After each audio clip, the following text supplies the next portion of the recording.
Hey everyone, this is Eric. We're back with Beyond the Green Golf. Today we're going to talk a little bit more about drivers. We're going to talk about adjustability. So here are a few examples of some of the adapters that are available on the market for different drivers. But again, they're representative, they're proprietary to each one of the companies. They'll have their own if it was designed with one.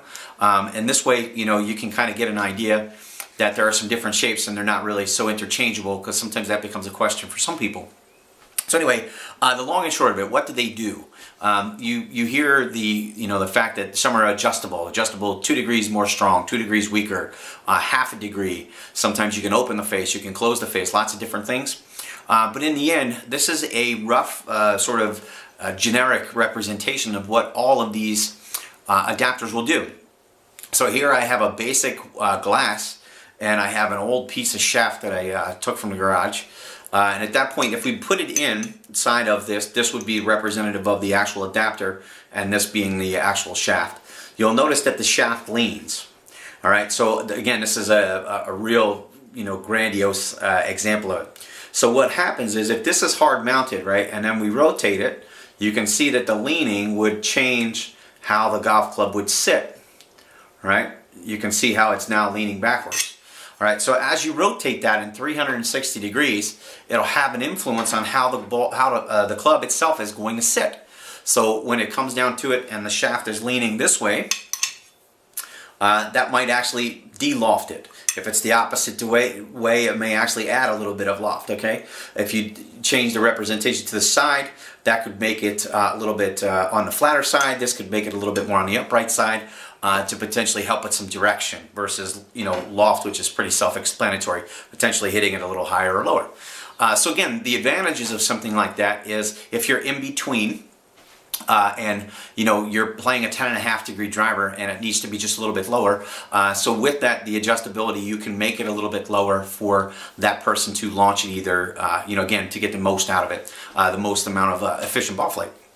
All right, but again, now here's an example of an older driver, but it has a long hosel. All right, so does that mean that with the fact that it doesn't have an adapter that you couldn't do the same things? Well, you can.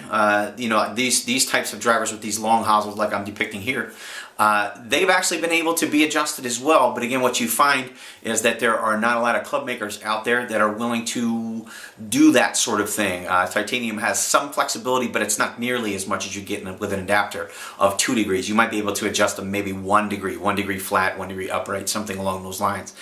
So anyway, that's some real basic things. But at the same time, let's talk about it a little bit more. It doesn't always mean that by having a little bit less loft and adjusting it down, that it's the right thing, because it will have a slight influence on center of gravity, and it can take the spin rates and throw them up. Again, as you're de-lofting it and such, it's not working just by necessarily straight back and forward. When you start to get half degrees and things like that, the face also will have a tendency, when it's de-lofted, to open, and at that point it can de-loft.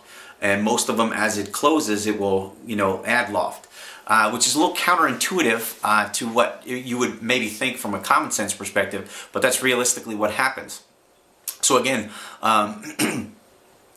choosing a driver, it's a very important thing. Be careful with what you buy. Sometimes you can't adjust your way to a perfect driver. You can get some better results, but again, you have to keep testing all kinds of different things from each one of the adjustments to different drivers, different driver types, different driver lofts, different shafts, all these things. It's not an easy process. It's not just as simple as, hey, I fell in love with this model, let me run down to the store and grab it in my right flex. I wish it was that easy sometimes, and sometimes you get lucky and you can get that those types of results, but usually that's not the norm. Spending a little bit more time understanding these things and how it's relevant to you, working with a good club maker that's going to be transparent and honest with you as far as what you should be looking for, explaining the numbers as time goes on, rather than just always saying, hey, this is great, you're hitting that driver great. It's a little vague. But again, validating why, have the benchmark of your driver as the first thing that you're going to hit. So, again, like I've talked about in the past, that's your golf reality now with the driver. And then where's everything in comparison to it?